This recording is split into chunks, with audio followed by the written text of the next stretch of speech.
El tren resoplaba como si estuviera cansado. Llegaba de Nápoles y hasta Milán. Faltaban unos casi 800 kilómetros.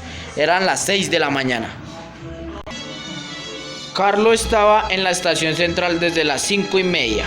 Su padre Antonio era ferroviario y empezaba a trabajar al alba. Con frecuencia se llevaba a su hijo los domingos a los trenes. Ahora que le habían dicho que no podía seguir trabajando, seguía viniendo igual con Carlo. Un poco para contentar al niño y otro poco porque se aburría en casa.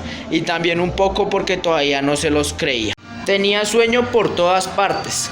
Dentro de los ojos, dentro de la cabeza, en las piernas.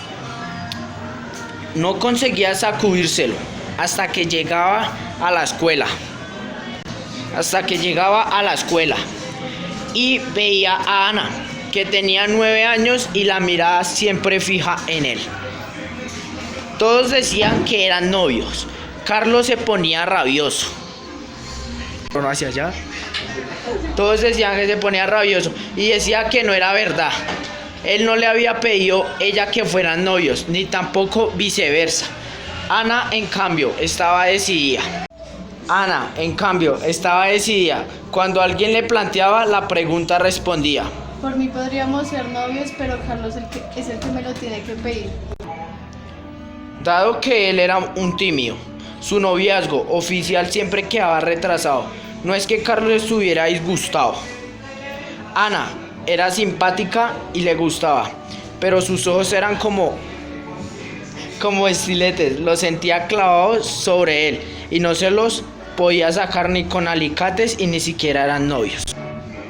Con los trenes, en cambio, era distinto. Estos silbaban hacia un ruido enloquecedor, pero no daban miedo.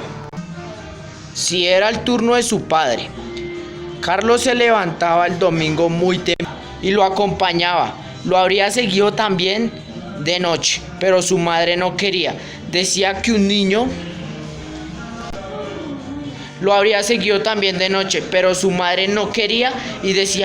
debería estar durmiendo a esa hora. Carlos tenía 9 años y no se sentía un niño en absoluto. Y jamás habría renunciado a mirar los trenes que entraban en la estación. Ese era el momento mágico, el instante precioso en el que el tren se anunciaba con el solo rumor de los raíles y el silbido potente. Entonces la estación se quedaba muda. Todo se detenía. Las voces, los gritos, las risas. Todo en nude silencio. Carlos divisaba desde lejos el tren que entraba en la estación y lo veía hacerse grande, de repente, poderoso e invencible. Era un instante, una milésima de segundo, pero parecía eterno. Después se rompía la espera y todo volvía a ser como antes. Sin embargo, a pesar de ello, ese instante era fenomenal e inigualable. Vamos, ponte en tu sitio y no molestes. Le decía a su padre: si ves que no te quieren dar, no insistas, ¿de acuerdo?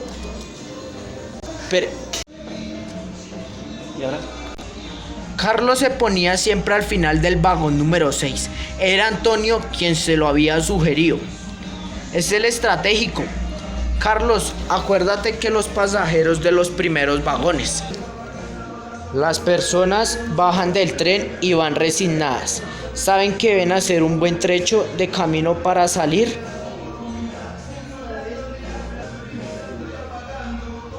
Se dirigen tranquilas hacia la salida. Los pasajeros reaccionaban de diferentes modos.